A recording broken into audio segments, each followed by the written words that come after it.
अस्सलाम वालेकुम रहमतुल्लाह।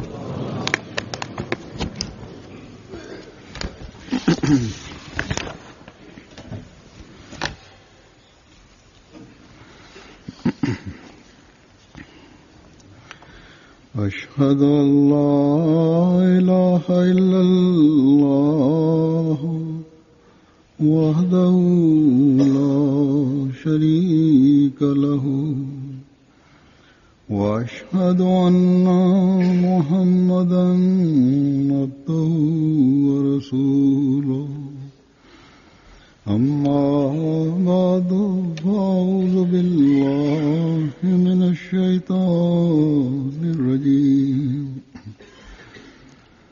بسم الله الرحمن الرحيم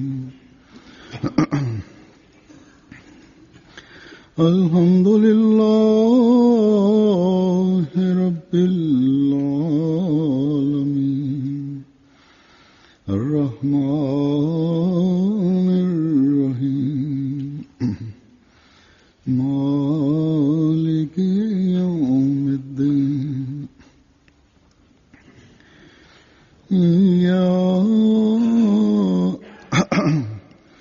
إياك نعبد وإياك نستعين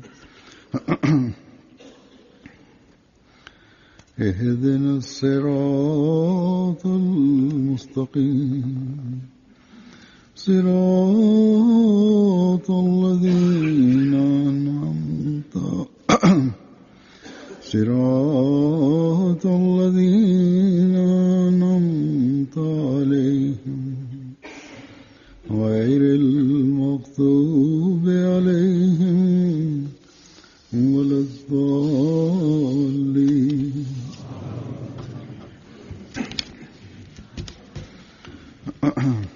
अमली इस्लाह जे मज़मून जे बारे में अमली इस्लाह के मज़मून के बारे में गुज़रियल ॿिनि मैं जुमनि गुज़िश्ता खां बयानु कयां पियो थो। दो जुमों से बयान कर रहा हूँ। गुज़रियल जुमे ते गुज़िश्ता जुमे को मां इन बारे में जेका हज़रत इस बारे मसीह में मऊद हज़रत अलैहिस्सलातु मसीह वस्सलाम मऊद असांखे अलैहिस्सलाम तालीम ॾिनी आहे ने हमें तालीम दी है। उन जे कुझु पहलुअनि जो उसके ज़िक्र पहलुओं का जिक्र सुवालनि जी सूरत में कयो हुयो। हमने सवालों की सूरत में किया था। या ही ॿुधाए रहियो हुउसि या ये बता रहा त कहिड़ी तरह हज़रत मसीह मऊद अलैहिस्सलातु वस्सलाम ने अपनी तालीम में हमें पंहिंजी तालीम में वो बातें असां की सां उहे ॻाल्हियूं कयूं बताई आहिनि हैं ॿुधायूं आहिनि ऐं और सुवाल जवाब ही हुआ या हम छा करते हैं असां ही कयूं था या नथा कयूं। असांजी अमली हमारी इस्लाह अमली इस्लाह इन्हनि कुझु ॻाल्हियुनि ते ख़तम नथी थी वञे। इस्लाम जी तालीम जा त केतिरा ई पहलू आहिनि, केतिरा हुकुम आहिनि बेशुमार जेके क़ुर अहकामात शरीफ़ हैं असांखे ॾिना आहिनि। जो कुरान करीम ने हमें दिए हैं। तंहिं करे हज़रत मसीह मऊद अलैहिस्सलातु वस्सलाम मसीह मौद अलैहिस्सलातु पंहिंजी वस्सलाम ने तालीम में असांजी अपनी इस्लाह तालीम जे में लाइ हमारी इस्लाह तमामु के लिए वाज़ह फरमायो आहे बड़ा वाज़े फरमाया त मां तव्हांखे सच सच चवां थो मैं तुम्हें सच सच कहता त हूँ जेको शख़्स कि जो क़ुर शख्स जे 700 हुकमनि मां कुरान के 700 हिकिड़े नंढड़े हुक्म हुक्म खे बि टारे थो में एक छोटे से हुक्म हू को भी टालता है निजात जो दरवाज़ो निजात का पंहिंजे दरवाज़ा हथ सां पाण अपने ते हाथ बंदि से करे अपने थो। बंद करता है। सो असांजे बस लाइ ही वॾे हमारे ख़ौफ़ लिए जो बड़ा मुक़ाम खौफ आहे का मुकाम। ऐं असांखे पंहिंजो हर अमल ऐं हर अमल कदम तमामु हर कदम सोची सम्झी बहुत सोच करण समझ कर करने ऐं का खणण जी ज़रूरत आहे। जहिड़ो की मां गुज़रियल जैसे कि ख़ुतबनि में बि चई चुको आहियां। गुज़श्ता खुतबों में भी कह चुका हूँ हज़रत मसीह मऊद अलैहिस्सलातु मसीह वस्सलाम जी की बैसत जो मक़सदु बेसत क़ुर मक़सद शरीफ़ जी हुकूमत खे कुरान असां करीम ते की हुकूमत लागू कराइणो हो, को हम पर लागू करवाना था, उन खे क़ाइमु करणो हो उसे कायम करना था ऐं पाण सॻोरन सल्लल्लाहु अलैहि वसल्लम जी उसवे हसना हुसना ऐं संदन उसवे सुन्नत हसना ते और असांखे आपकी हलाइणो हो। सुन्नत पर हमें चलाना था। ऐं इन मक़सद खे हासिल करण और इस जे मक़सद लाइ के हसूल के लिए पाण अलैहिस्सलाम असांखे आप अलैहिस्सलाम बार ने बार तवजो ॾियारी आहे। बार तवज्जो दिलाई। अगर हम जेकॾहिं असीं ईमानदारीअ सां पंहिंजा जाइज़ा वठूं त जहिड़ो की मां पहिरियां बि चई चुको आहियां, असांजी अमली इस्लाह ही ॻाल्हियूं ॿुधी जेके हज़रत मसीह मौद अलैहिस्सलाम बयानु फ़रमायूं आहिनि, कुझु ॾींहनि जे लाइ त थींदी आहे ऐं वरी वापसि पंहिंजे साॻे रस्ते ते असां मां अक्सर हलणु शुरू करे ॾींदा आहिनि जंहिं ते पहिरियां हुआ। सो असीं उन गुॾे वांगुरु आहियूं जंहिंजो मिसाल मां गुज़िरियल ख़ुतबनि में बि ॾेई चुको आहियां, जंहिं ते जेसि ताईं ढकण जो दबाव पियो रहे बंदि रहंदो आहे ऐं ढकणु खुलंदे ई स्प्रिंग उनखे टपो ॾेई ॿाहिरि उछले छॾींदो आहे। अहिड़ी तरह जेसि ताईं हिकु मौज़ू ते लगातार नसीहत कई वेंदी रहे अक्सर माण्हुनि ते असरु रहंदो आहे ऐं जॾहिं इन्हनि नसीहतुनि ऐं तवजो जो दबाव ख़तमु थींदो आहे त वरी नफ़्स जो स्प्रिंग या बुराइनि जो स्प्रिंग टपो ॾेई वरी कंहिं न कंहिं बुराई खे ज़ाहिर करे छॾींदो आहे। केतिरनि ई मुख़लिसनि गुज़िरियल ख़ुतबनि खां पोइ मूंखे लिखियो त असीं कोशिश बि कयूं पिया था ऐं दुआ बि ऐं तव्हां बि दुआ कयो त हिननि ख़ुतबनि जे असर हेठि केतिरनि ई बुराइनि जो गुॾो जेको दॿे में बंदि थियो आहे ही बंदि ई रहे ऐं कुझु वक़्त खां पोइ ॿाहिरि न निकिरी अचे। बहरहाल असांखे ही सोचण जी ज़रूरत आहे त छा सबबु आहे जो ही जैक या गुॾो बॉक्स खां ॿाहिरि बार बार निकिरण जी कोशिश करे थो। कंहिं बि शइ जी इस्लाह तॾहिं थी सघे थी ऐं इस्लाह जी कोशिश जा मुख़्तलिफ़ ज़रिया तॾहिं ई अख़्तियार करे सघजनि था जॾहिं इन कमी जा कारण मालूम हुजनि, सबब मालूम हुजनि त जीअं उन्हनि सबबनि खे ख़तमु करण जी कोशिश कई वञे।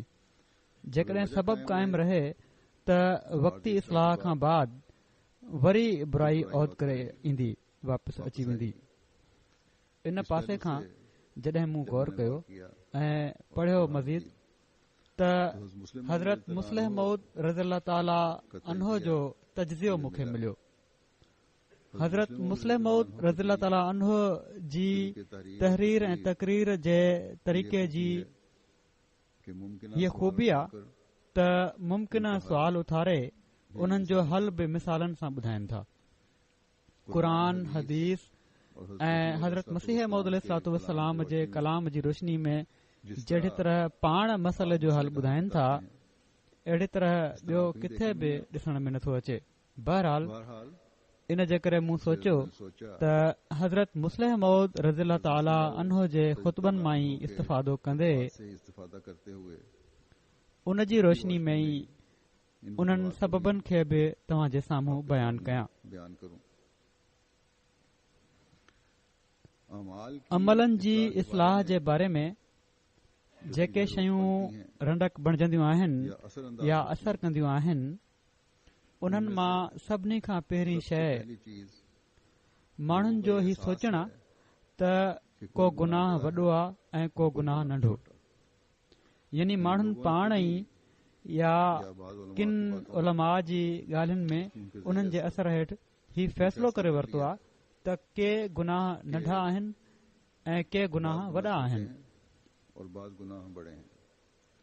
ऐं इहा ई ॻाल्हि आहे जेका अमली इस्लाह में रंडक बणबी आहे।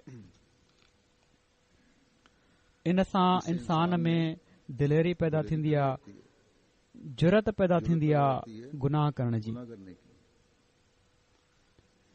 बुराइनि ऐं गुनाहनि जी अहमियत नाहे रहंदी। ही समझी वठंदा आहिनि त नंढो गुनाह करण में को हर्ज कोन्हे या इन जी सज़ा एॾी कान्हे। हज़रत मसीह मऊद अलैहिस्सलाम फरमाइनि था त जेकॾहिं को बीमार थी पए तोड़े उन जी बीमारी नंढी हुजे या वॾी, जेकॾहिं उन बीमारी जे लाइ दवा न कई वञे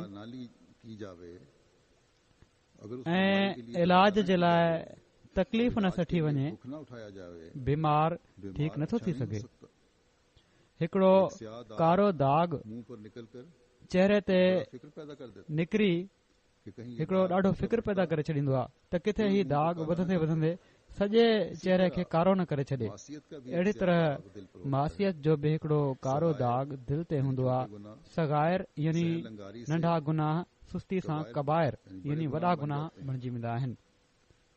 सगायर वही सगाइर दाग होता उहो ई है नंढो दाग जो आहे बढ़कर जेको आखिरकार वॾो थी कुल आख़िरकार स्याह कर देता सॼे चेहरे खे कारो करे छॾींदो आहे। है। बस ये सो हीअ हमें ॻाल्हि याद हमेशह रखनी यादि चाहिए रखणु कि घुर्जे त किसी कंहिं गुनाह को गुनाह खे इंसान बि इंसान नंढो न सम्झे, क्योंकि जब ये छो त सोच जॾहिं पैदा हीअ हो सोच जाए पैदा थी वञे त ही ये मामूली मामूली गुनाह गुनाह त पोइ बीमारी जो बीमारी ॿिज का ज़ाया बीज नाहे ज़ाया थींदो ऐं हालात जे हालात मुताबिक़ ही नंढा छोटे गुनाह गुनाह बि भी वॾा गुनाह गुनाह बणिजी बन वेंदा आहिनि।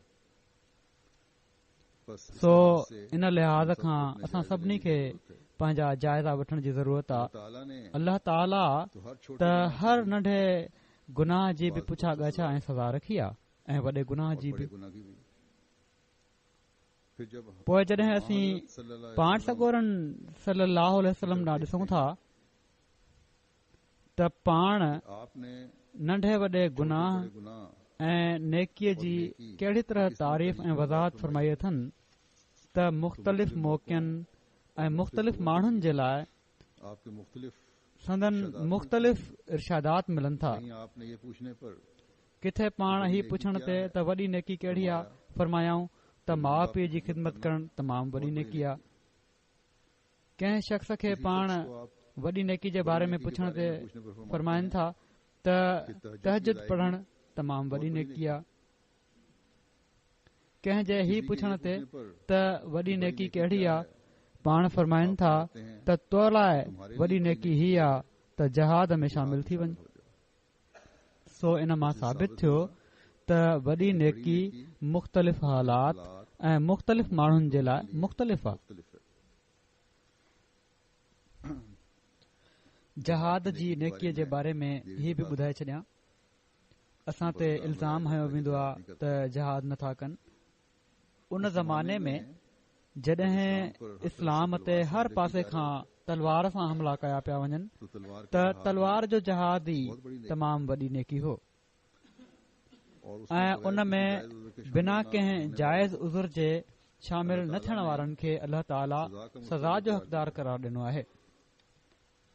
पर लेकिन मसीह मऊद जे ज़माने में पाण सॻोरन सलाहु फरमाया वसलम फरमायो आहे त कि मसीह मऊद यज़उल हर्ब कंदो, जंगिन जो ख़ात्मो कंदो, क्योंकि छो दीन त इस्लाम दीन ते हमले जा तरीक़ा मटिजी वेंदा। इस्लाम ते बहसियत दीन तलवार सां हमलो न कयो वेंदो ऐं लिटरेचर प्रेस मीडिया ऐं या मुख़्तलिफ़ ज़रिया जेके आहिनि अहिड़े क़िस्म जा उन्हनि जे ज़रिए सां इस्लाम ते हमलो थींदो। तंहिं करे मसीह मऊद ऐं उन जी जमायत बि इहो ई हथियार इस्तेमाल कंदी जंहिंसां उन ते हमलो कयो पियो थो वञे। ऐं इन ई ॻाल्हि खे साम्हूं रखंदे हज़रत मसीह मऊद अलैहिस्सलातु वस्सलाम पंहिंजे हिकिड़े शेर में फरमायो आहे त दीन के लिए हराम है अब जंग और जिदाल। ॼण त हीअ तलवार जे जहाद जी नेकी जेका कंहिं ज़माने में इन लाइ जाइज़ बल्कि ज़रूरी हुई जो इस्लाम खे तलवार जे ज़ोर सां ख़तमु कयो पियो वञे ऐं कोशिश थी रही हुई, हाणे उहा नेकी नाहे रही बल्कि मना थी वई आहे ऐं हराम थी वई आहे। उन वक़्त ताईं जेसि ताईं जो तलवार न खई वञे, उन वक़्त ताईं जेसि ताईं इस्लाम जे ख़िलाफ़ इस्लाम मुख़ालिफ़ ताक़तूं हथियार न खणनि।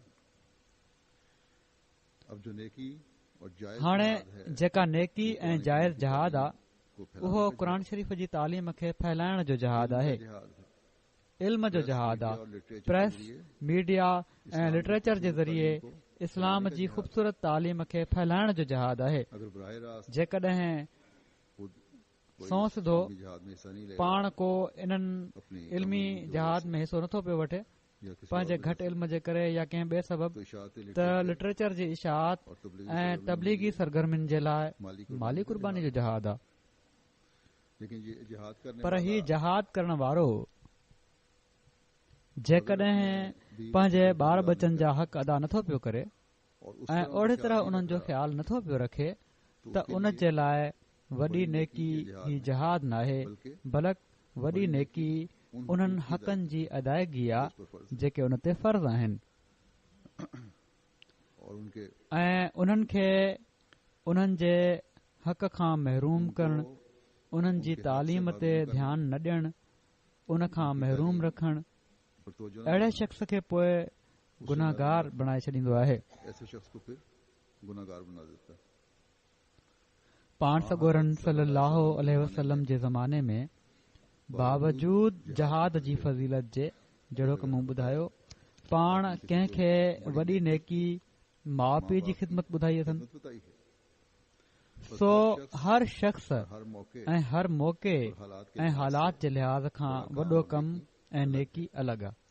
अहिड़ी तरह असीं ॾिसूं था त ग़लति कमनि में पैसो लुटाइण हिकड़ी बुराई आहे जंहिंखां मना फरमायो वियो आहे। अॼुकल्ह त जुआ जूं मिशनियूं आहिनि, मुख़्तलिफ़ क़िस्म जा जुआ जा क़िस्म आहिनि। केतिरा ई माण्हू आहिनि जेके लाटरिन जा बि वॾा शौक़ीन आहिनि, जुआ जी मशीनुनि ते वेंदा आहिनि ऐं खेॾंदा आहिनि जुआ हूअं बि, पर कूड़ न आहिनि ॻाल्हाईंदा। आम ज़िंदगी में आम माण्हूअ सां ज़ुल्म न आहिनि कंदा, क़त्ल न आहिनि कंदा। इन लाइ जो ही माण्हू इन्हनि बुराइनि खे वॾो गुनाह सम्झनि था, पर जुआ ऐं ग़लति कमनि में पैसा लुटाइण ऐं ज़ाया करण खे ई ख़राब नथा सम्झनि। त अहिड़े शख़्स जे लाइ ग़लति रंग में रक़म लुटाइण वॾो गुनाह, छो त बाक़ी गुनाह खे त पहिरियां ई गुनाह समझे थो। वरी असीं ॾिसूं था त हिकड़ी औरत पंहिंजा कपड़ा हयादार नथी रखे, ॿाहिरि निकिरंदे पर्दे जो ख़्यालु नथी रखे, मथे उघाड़े बावजूद अहमदी मुस्लमान हुअण जे ऐं चवराइण जे, बग़ैर हिजाब जे, बग़ैर स्कार्फ जे या चादर जे घुमे थी। कपड़ा सोढ़ा ऐं जिस्म जी नुमाइश करण वारा अथसि, पर माली कुर्बानी जे लाइ चइजेसि, कंहिं चैरिटी में चंदे जे लाइ चइजेसि त दिलि खुलियल आहे, या कूड़ खां उनखे नफ़रत आहे ऐं बर्दाश्त नाहे कंदी त उन जे साम्हूं को कूड़ ॻाल्हाए, त उन जे लाइ वॾी नेकी चंदन में वधण या वॾी नेकी कूड़ खां नफ़रत न आहे, बल्कि वॾी नेकी क़ुर शरीफ़ जे इन हुकुम ते अमल करणु आहे त पंहिंजे लिबास खे हया वारो बणायो ऐं पर्दे जो ख़्यालु रखो। जंहिंखे नंढी नेकी समझी तवजो नथी पई करे, इहा ई हिकड़े वक़्त में पोइ उनखे वॾी बुराई ॾांहुं बि धिके छॾींदी। मक़सद त हर नेकी ऐं गुनाह जो मयार हर शख़्स जी हालत जे मुताबिक़ आहे ऐं मुख़्तलिफ़ हालतुनि में मुख़्तलिफ़ माण्हुनि जा अमल नेकी ऐं बुराई जी तारीफ़ उन जे लाइ ॿुधाए छॾींदा आहिनि। सो जेसि ताईं ही ख़्यालु रहे त फलाणी बुराई वॾी आहे ऐं फलाणी नंढी आहे ऐं फलाणी नेकी वॾी आहे ऐं फलाणी नेकी नंढी आहे, उन वक़्त ताईं इंसान न बुराइनि खां बची सघे थो, न नेकिन जी तौफ़ीक़ हासिल करे सघे थो। हमेशह असांजे साम्हूं हीअ ॻाल्हि रहणु घुर्जे त वॾियूं बुरायूं उहे ई आहिनि जिन खे छॾण जी इंसान खे ताक़त न हुजे, घणो ॾुखियो लॻंदो हुजेसि ऐं उहे इंसान जी आदत में दाख़िल थी वयूं हुजनि, ऐं वॾियूं नेकियूं उहे ई आहिनि जिन खे करणु इंसान खे ॾुखियो लॻंदो हुजे। यानी केतिरियूं बुरायूं हिकड़े जे लाइ वॾियूं आहिनि ऐं ॿिए जे लाइ नंढियूं, ऐं केतिरियूं ई नेकियूं हिकड़े जे लाइ वॾी नेकी आहिनि ऐं ॿिए जे लाइ नंढियूं। सो जेकॾहिं असां पंहिंजी अमली इस्लाह करणी आहे त सभिनी खां पहिरियां इन ख़्याल खे दिलि मां कढणो पवंदो त मसलन ज़ना हिकड़ो वॾो गुनाह, क़त्ल हिकड़ो वॾो गुनाह, चोरी हिकड़ो वॾो गुनाह, ग़ीबत हिकिड़ो वॾो गुनाह ऐं इन खां अलावा जेतिरा गुनाह आहिनि नंढा गुनाह आहिनि। सो इन ख़्याल खे दिलि मां कढणु ज़रूरी आहे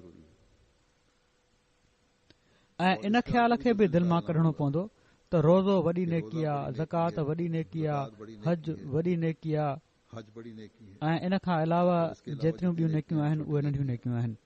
जहिड़ी तरह आम मुस्लमाननि में ही तसवुर नज़र अचे थो।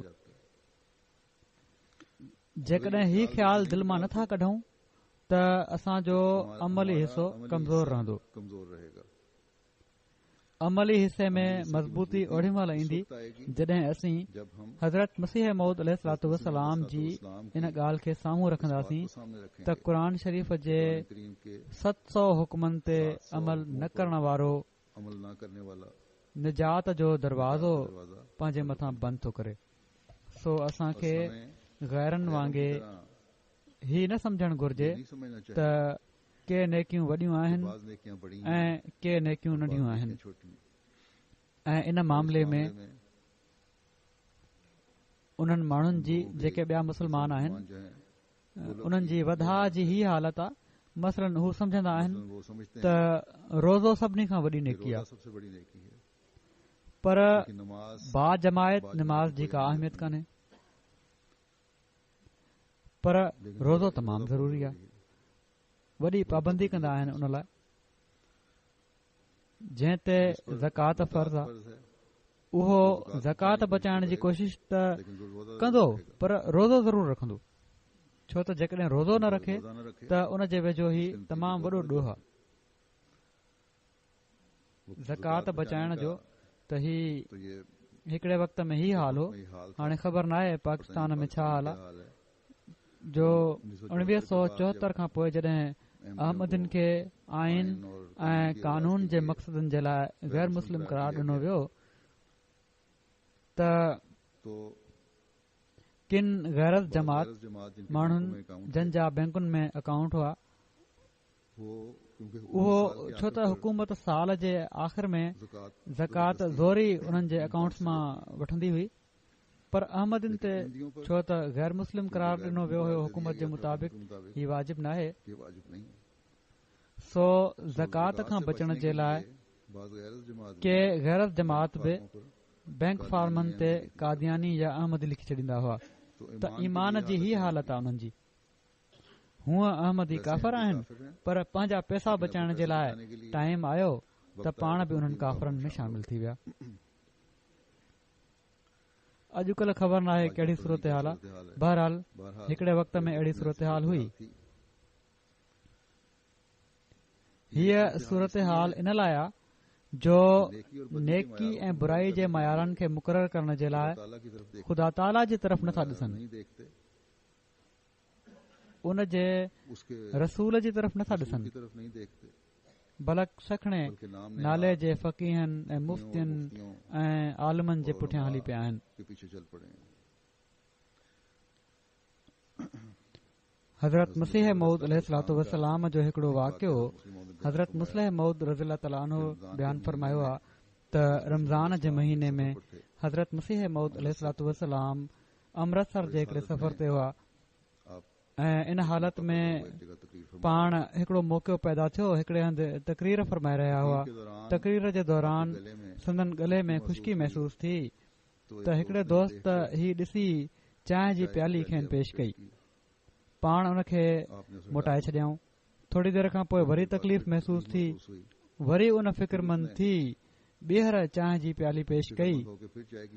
पाण उन खे झले छॾियऊं ऐं हथ सां बि इशारो कयऊं त ख़ैर आहे,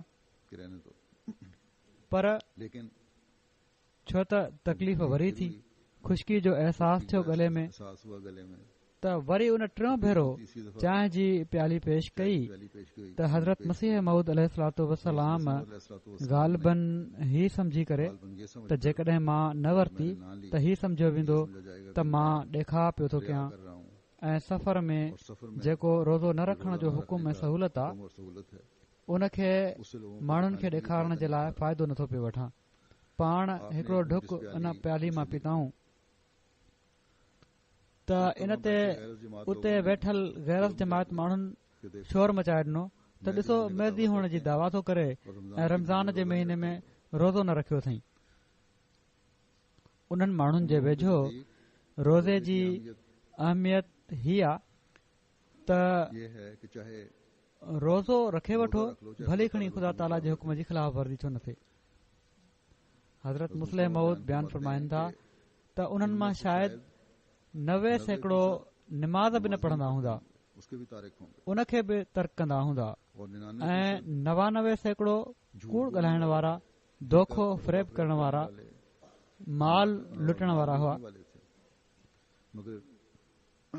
मगर हीअ बि सच आहे त उन्हनि मां 99% यकीनन ओड़ी महिल रोज़ेदार बि हूंदा, छो त रोज़े खे सभिनी खां वॾी नेकी सम्झियो वेंदो आहे।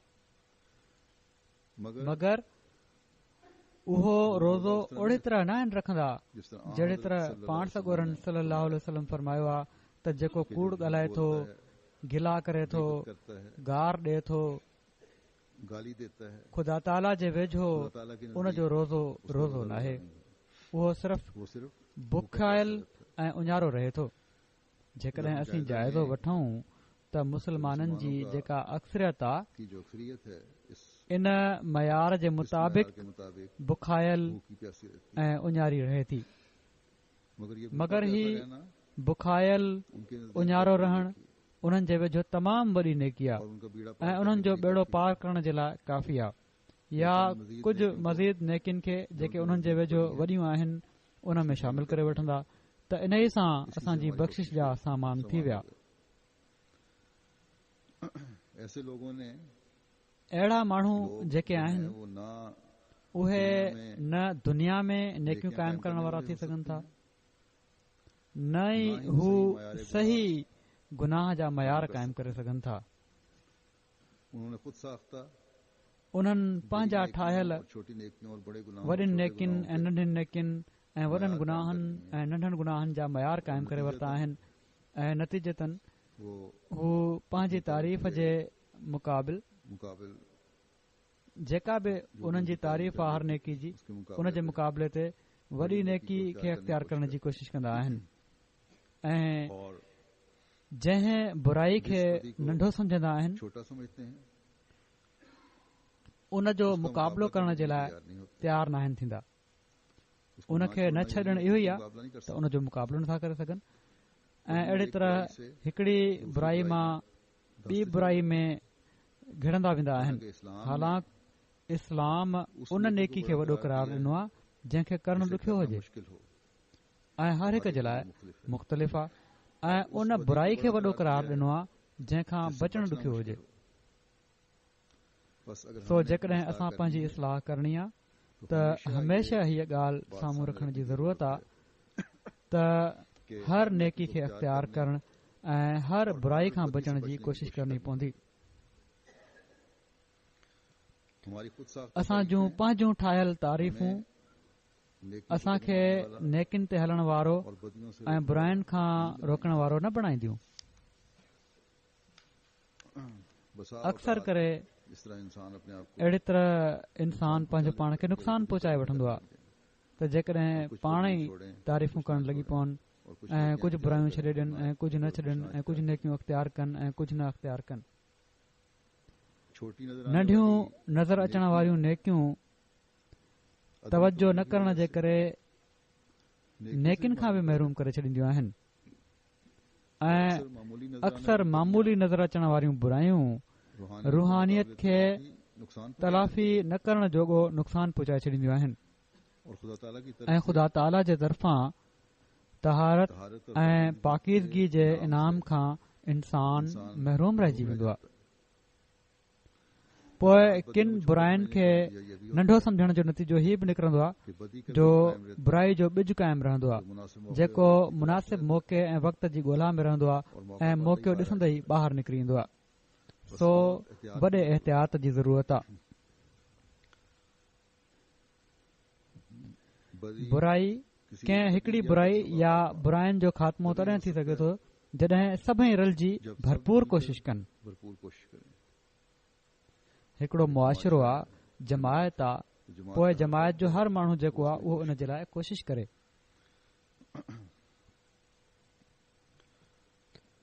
जेकॾहिं हर को पंहिंजी तारीफ़ जे मुताबिक़ नेकी ऐं बुराई कंदो त पोइ हिकिड़ो शख़्स हिकिड़ी ॻाल्हि खे बुराई समझी रहियो हूंदो या वॾी बुराई समझी रहियो हूंदो त ॿियो उन खे नंढी बुराई समझी रहियो हूंदो ऐं थी सघे थो त टियों उन्हनि ॿिन्ही खां अलॻि सोच रखंदो हुजे त पोइ मुआशिरे मां बुरायूं ख़तमु नथियूं थी सघनि। बुरायूं तॾहिं ख़तमु थींदियूं जॾहिं सभिनी जी सोच जो वहकिरो हिकु पासे हुजे। मसलन मुसलमान सभिनी गुनाहनि खां बदतर बल्कि शिरक खां बि वॾो अक्सरियत जेका आहे सूअर जे गोश्त खाइण खे समझंदी आहे। हर बदमाश चोर ज़ानी फोरू ही सभु कम करण खां पोइ पंहिंजो पाण खे मुसलमान चवंदो। पर जेकॾहिं चइजेसि त सूअर खा त चवंदो मां मुसलमान आहियां। हीउ कीअं थो थी सघे? मां कीअं थो सूअर खाई सघां? इन जो सबबु इहो ई आहे जो मुसलमाननि में गॾियल तौर ते ही अहसास पैदा थी चुको आहे त सूअर खाइण ॾोह ऐं हराम आहे। हिन मुआशिरे में रहण पैदा थियण ऐं पलजण ऐं वॾो थियण जे बावजूदि हितां जा जेके मुसलमान आहिनि उन्हनि में 99.9% मुसलमान जेके आहिनि उहे सूअर जे गोश्त खां किरप कंदा आहिनि। सो ही उन अहसास जे करे आहे जेको गॾियल तौर ते मुसलमाननि में पैदा कयो वियो आहे। सो बुराइनि खे रोकण ऐं नेकिन खे क़ाइमु करण जे लाइ मुआशिरे जे हर माण्हू जे अहसास खे उजागर करण जी ज़रूरत आहे त मामूली नेकी बि वॾी नेकी आहे ऐं मामूली बुराई बि वॾो गुनाह आहे। जेसि ताईं असां मां हर हिक में ही अहसास पैदा न थींदो ऐं उन जे लाइ कोशिश न थींदी मुआशिरे में बुरायूं क़ाइमु रहंदियूं ऐं अमली इस्लाह में रंडक बणजंदियूं रहंदियूं। पोइ अमलनि जी इस्लाह में जेको ॿियो सबबु आहे उहो माहौल आहे या नकुल करण जो मादो आहे। अल्लाह ताला इंसान जी फितरत में नकुल करण जो मादो रखियो आहे जेको नंढपण खां ई ज़ाहिर थी वेंदो आहे। छो त फितरत में आहे तंहिं करे ॿार जी फितरत में बि ही नकुल करण जो मादो आहे ऐं ही मादो जेको आहे यकीनन असांजे फ़ाइदे जे लाइ आहे। पर इन जो ग़लति इस्तेमाल इंसान खे तबाह बि करे छॾींदो आहे या तबाही ॾांहुं बि वठी वेंदो आहे। ही नकुल ऐं माहौल जो ई असर आहे जो इंसान ज़ुबान सिखंदो आहे पंहिंजे माउ पीउ खां या बाक़ी कम सिखंदो आहे, सुठियूं ॻाल्हियूं सिखंदो आहे। सुठियूं ॻाल्हियूं सिखी ॿार आला अख़लाक वारो बणजंदो आहे। माउ पीउ नेक आहिनि, निमाज़ी आहिनि, क़ुर पढ़ण वारा आहिनि, उन जी तिलावत करण वारा आहिनि, पाण में प्यार ऐं मोहबत सां रहण वारा आहिनि, कूड़ खां नफ़रत करण वारा आहिनि त ॿार बि उन्हनि जे असर हेठि नेकिन खे अख़्तियार करण वारा थींदा। पर जेकॾहिं कूड़, लड़ाई झगड़ो, घर में ॿियनि ते टोकूं करण वारियूं ॻाल्हियूं, जमायती वकार जो बि ख़्यालु न रखणु या अहिड़े क़िस्म जूं बुरायूं जॾहिं ॿार ॾिसंदो आहे त उन नकुल करण जी फितरत जे करे या माहौल जे असर जे करे इहे ई बुरायूं हू सिखंदो आहे। पोइ ॿाहिरि वेंदो आहे त माहौल में दोस्तनि में जेको कुझु ॾिसंदो आहे उहो सिखण जी कोशिश कंदो आहे। तंहिं करे बार बार मां वालदेन खे तवजो ॾियारींदो आहियां त पंहिंजे ॿारनि जे ॿाहिरि जे माहौल ते बि नज़र रखंदा कयो ऐं घर में बि ॿारनि जा जेके प्रोग्राम आहिनि, जेके टीवी प्रोग्राम ॾिसंदा आहिनि या इंटरनेट वग़ैरह इस्तेमालु कंदा आहिनि उन्हनि ते बि नज़र रखो। पोइ हीअ ॻाल्हि बि ॾाढी तवजो जोगी आहे त ॿारनि जी तरबियत जी उमिरि तमामु नंढपण खां ई आहे। हीउ हमेशह यादि रखणु घुर्जे। हीउ न सोचणु घुर्जे त ॿार वॾो थींदो त पोइ तरबियत शुरू थींदी। 2 सालनि 3 सालनि जी उमिरि बि ॿार जी तरबियत जी उमिरि आहे। जहिड़ो की मूं चयो ॿार घर में माउ पीउ खां ऐं वॾनि खां सिखंदो आहे ऐं उन्हनि खे ॾिसंदो आहे ऐं उन्हनि जो नकुल कंदो आहे। माउ पीउ खे कॾहिं बि न सोचणु घुर्जे त अञा ॿार नंढो आहे, उनखे कहिड़ी ख़बर। उनखे हर ॻाल्हि जी ख़बर हूंदी आहे ऐं ॿार माउ पीउ जी हर हरकत खे ॾिसी रहियो हूंदो आहे ऐं लाशऊरी तौर ते उन जे ज़हन में इहे ॻाल्हियूं वेहंदियूं रहंदियूं आहिनि। हिकिड़े वक़्त में अची पोइ हू उन्हनि जो नकुल करणु शुरू करे ॾींदो आहे। ॿारड़ियूं माइरुनि जे नकुल में, पंहिंजनि रांदियुनि में पंहिंजनि माउनि जहिड़ा कपिड़ा पाइण जी कोशिशि कंदियूं आहिनि, उन्हनि जो नकुल कंदियूं आहिनि। छोकिरा पीअरनि जो नकुल कंदा आहिनि। जेके बुरायूं या चङायूं माउ पीउ में आहिनि उन्हनि जो नकुल कंदा। मसलन जॾहिं ही वॾा थींदा ऐं उन्हनि खे पढ़ायो वेंदो त ही बुरायूं आहिनि, ही चङायूं आहिनि। जीअं मसलन कूड़ आहे, ही ॻाल्हाइण बुराई आहे, वाइदो पूरो करणु चङाई आहे। पर हिकिड़ो ॿार जंहिं पंहिंजे माउ पीउ में सचाई जा आला मयार न आहिनि ॾिठा,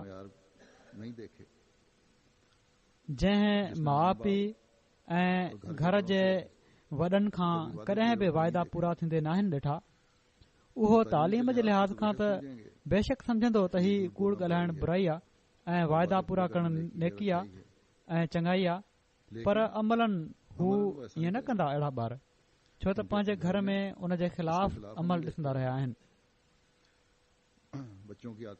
ॿारनि जूं आदतूं पकियूं थी वेंदियूं आहिनि नंढपण खां ई, तंहिं करे हू वॾा थी उन खे न मञंदा। जेकॾहिं माउ खे ॿार ॾिसे थो त निमाज़ में सुस्त आहे ऐं पीउ जेकॾहिं घर अची पुछे त निमाज़ पढ़ी अथई त अॻियां चई छॾे त अञा नाहे पढ़ां थी, त ॿार चवंदो हीउ त तमामु भलो जवाबु आहे। मूंखां बि जेकॾहिं कंहिं पुछियो त निमाज़ पढ़ी अथई त मां बि इहो ई जवाबु ॾेई छॾींदुसि त अञा नाहे पढ़ां थो। या ही जवाबु ॿुधंदो आहे त विसरी वई ॻाल्हि, या ही जवाबु ॿुधंदो आहे त पढ़ी वरिती आहे, हालांकि ॿार सॼो ॾींहुं माउ सां गॾु रहियो आहे ऐं उनखे ख़बर आहे त माउ निमाज़ नाहे पढ़ी, त ॿार ही जवाबु ज़हन में विहारे छॾींदो आहे। अहिड़ी तरह पीउ जूं ग़लति ॻाल्हियूं जेके आहिनि उहे ॿार जे ज़हन में अची वेंदियूं आहिनि ऐं उन्हनि जा जेके बि जवाब ग़लति रंग में पीउ ॾींदो आहे उहे पोइ ॿार पंहिंजे ज़हन में विहारे छॾींदो आहे। त माउ पीउ ॿई ॿार जी तरबियत जे लिहाज़ खां उन जी जेकॾहिं ग़लति तरबियत करे रहिया आहिनि या ग़लति अमल करे रहिया आहिनि त ग़लति रंग जी तरफ़ वठी वञी रहिया आहिनि, उनखे ग़लति तालीम उनखे ॾेई रहिया आहिनि पंहिंजे अमल सां।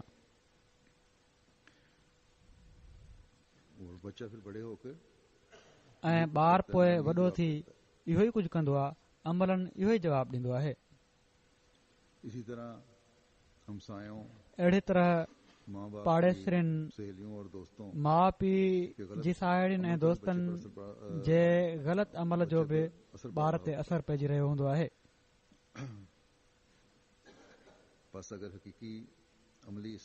सो जेकॾहिं सही अमली इस्लाह करणी आहे पंहिंजे नस्ल जी, पंहिंजी औलाद जी, त जीअं आईंदह अमली इस्लाह जो मयार बुलंद थिए त माउ पीउ खे पंहिंजी हालत ॾांहुं बि नज़र रखणी पवंदी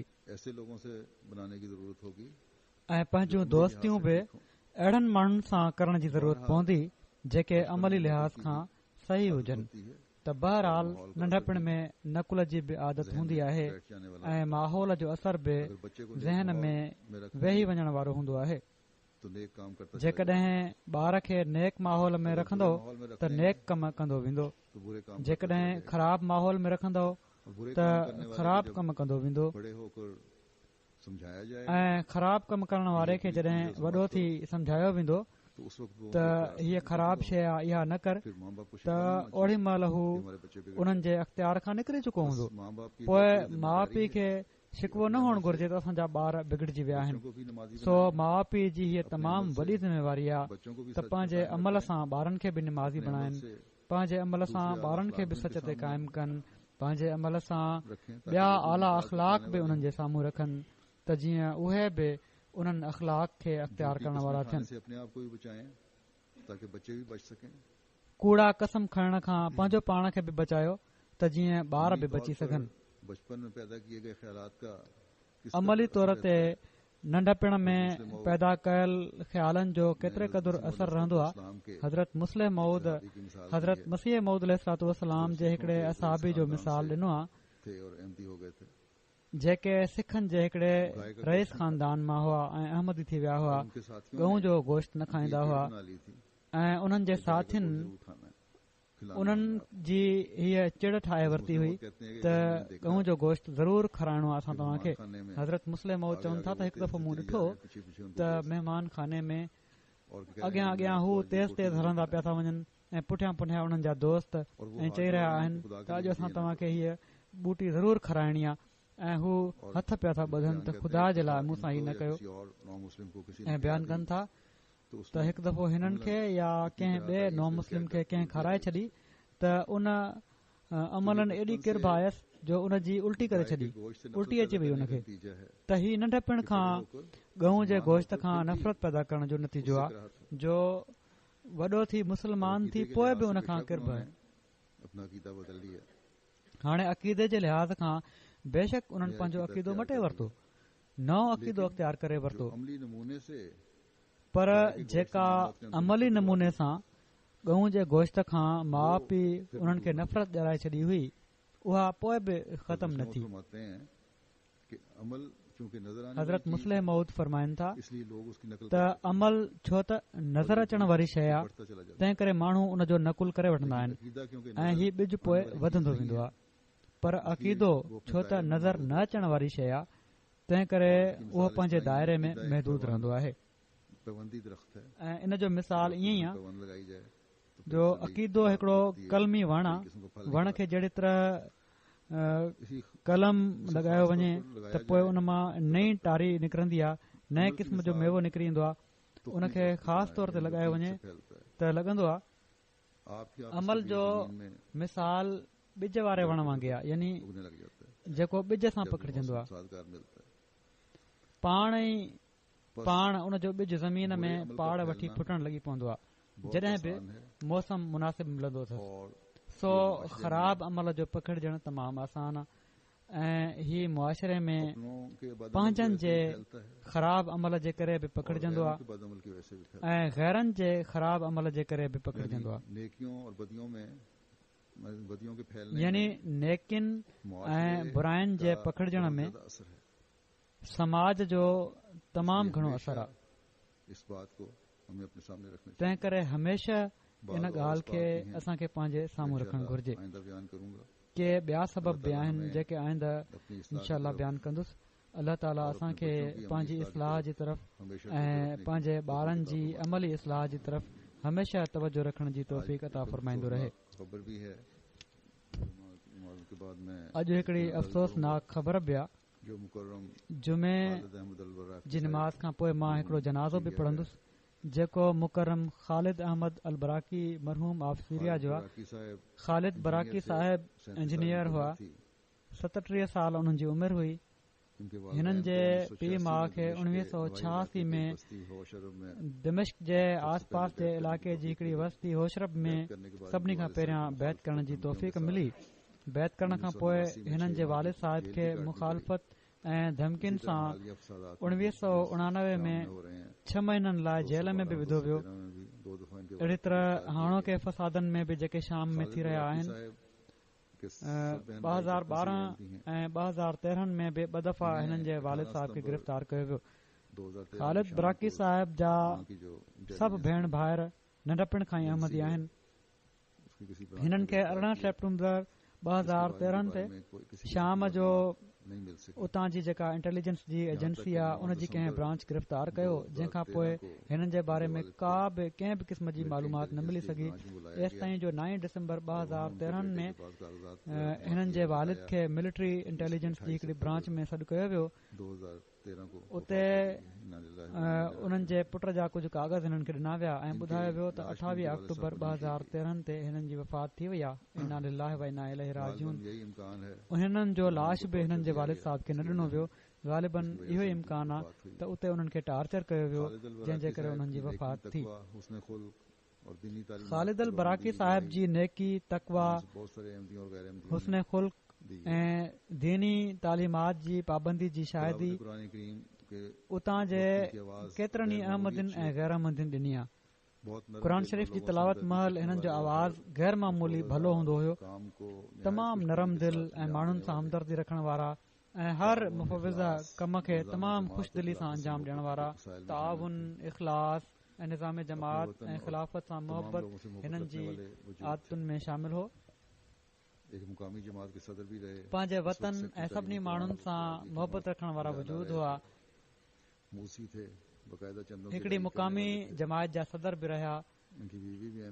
हिन वक़्तु सेक्रेटरी तालीमुल क़ुरान ऐं वक़फ़े आरज़ी जूं ख़िदमतूं बजाइण रहिया हुआ। मूसी हुआ, बाक़ाइदा चंदनि जी अदायगी करण वारा हुआ। हिननि जी घरवारी बि अहमदिया ऐं 3 ॿार आहिनि, धीउ शरूब ऐं पुटु अहमद।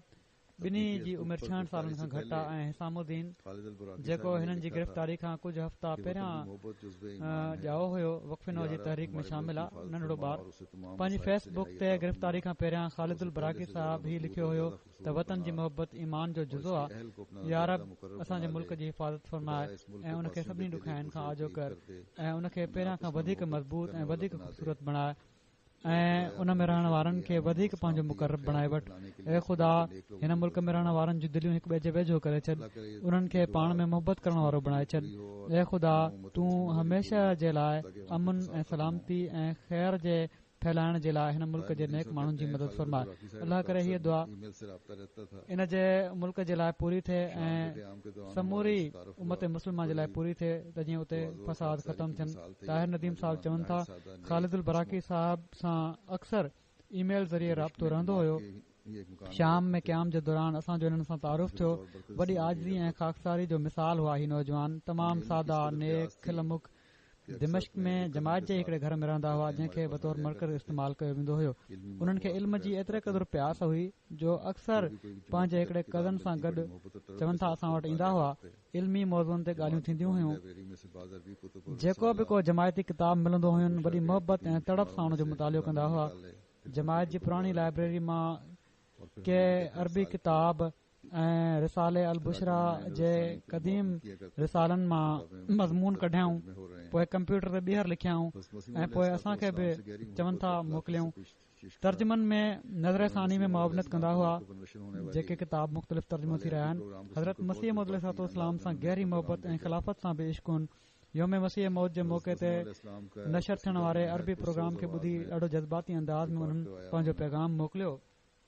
हज़रत मसीह मौद अलैहिस्सलाम जो हिकड़ो क़सीदो बि तमामु पुरसोज़ आवाज़ में रिकॉर्ड करायो हिननि।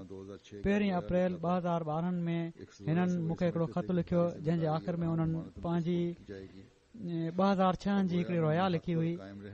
इन रोया मां हू ही सम्झनि पिया त भारी ज़िम्मेवारी ऐं अहम अमानत उन्हनि जे हवाले कई वेंदी ऐं रोया में उन्हनि खे हक़ ते क़ाइमु रहण ऐं का कमज़ोरी न ॾेखारण जो ताक़ीद कयो वियो हुयो। उन रोया खां पोइ उन्हनि खे जमायत जो सदर जेको बणायो वियो त सम्झिया त शायदि हीअ रोया पूरी थी वई आहे, पर रोया में हक़ ते क़ाइमु रहण ऐं कमज़ोरी न ॾेखारींदे सिर ॾियण जी तलक़ीन कई वई हुई त बाज़ार ई लॻे थो त उन ई हालत में उन्हनि पंहिंजो सिर ॾिनो जो दीन ते क़ाइमु रहिया ऐं पंहिंजे ईमान में लग़्ज़िश न अचणु ॾिनऊं। अल्लाह ताला हिननि जा दर्जात बुलंद फरमाईंदो वञे। हिकिड़ा ॿिया उते असांजा मुबलिग आहिनि अंजुम परवेज़ साहिब जेके रहिया आहिनि उते। उहे चवनि था त वॾी महिनत, इख़लास ऐं दयानतदारी सां कमु कंदा हुआ ऐं चवंदा हुआ मां इन लाइ ईअं कंदो आहियां छो त मां अहमदी आहियां त जीअं माण्हुनि खे पतो पए त अहमदी सचा, दयानतदार, मेहनती ऐं बाअख़लाक़ हूंदा आहिनि। तबलीग जो ॾाढो उन्हनि खे शौक़ु हुयो ऐं कम ते छो त तबलीग करणु मना आहे तंहिं करे चवनि था त मां अख़लाक़ सां माण्हुनि खे मुतासिर करण जी कोशिशि कंदो आहियां त जीअं माण्हुनि खे पाण तवजो पैदा थिए। ॾाढी वतन सां मुहबत करण वारा हुआ जहिड़ो की उन्हनि जे हिन बयान मां बि ज़ाहिर थी वियो ऐं पंहिंजे दोस्तनि ऐं गॾु वेहण वारनि खे बि सम्झाईंदा हुआ त वतन सां मुहबत कयो छो त इहो ई सही इस्लाम आहे। ऐं जॾहिं मां उन्हनि खे जेके उन्हनि हालात ते ख़ुतबा ॾिना उहे ख़ुतबा बि उन्हनि पंहिंजे दोस्तनि खे ॿुधाया ऐं उन्हनि खे राज़ी कयाऊं त तशदुद जी ज़िंदगी ख़तमु कयो ऐं पुरअमन शहरी बणिजी रहो। पर के बद फितरत जेके हुआ उन्हनि जे ख़िलाफ़ हुआ। लॻे थो त उन्हनि ई हुकूमत जे माण्हुनि उन्हनि ते ज़ुल्म कयो आहे, जंहिंजे करे उन्हनि खे ही शहादत जो रुतबो नसीब थियो। अल्लाह ताला उन्हनि जा दर्जात बुलंद फरमाईंदो रहे। अल्लाह ताला उन्हनि जे ॿारनि खे बि सब्र ऐं हौसलो अता फरमाए, उन्हनि जे वालिदैन खे बि सब्र अता फरमाए। अल्हम्दुलिल्लाह नहमदुहु व नस्तईनुहु व नस्तगफिरुहु व नु'मिनु बिही व नतवक्कलु अलैहि व नऊज़ु बिल्लाहि मिन शुरूरि अनफुसिना व मिन सय्यिआति अअमालिना मन यहदिहिल्लाहु फला मुदिल्ल लहु व मन युद्लिल्हु फला हादिय लहु व नशहदु अन ला इलाहा इल्लल्लाह व नशहदु अन्ना मुहम्मदन अब्दुहु व रसूलुहु। इबादल्लाह रहमकुमुल्लाह इन्नल्लाह यअमुरु बिल-अदलि वल-इहसानि व ईताइ ज़िल क़ुर्बा व यन्हा अनिल फ़हशाइ वल मुनकरि वल बग़य यअज़ुकुम लअल्लकुम तज़क्करून। उज़्कुरुल्लाह यज़्कुरकुम वदूहु यस्तजिब लकुम व लज़िक्रुल्लाहि अकबर।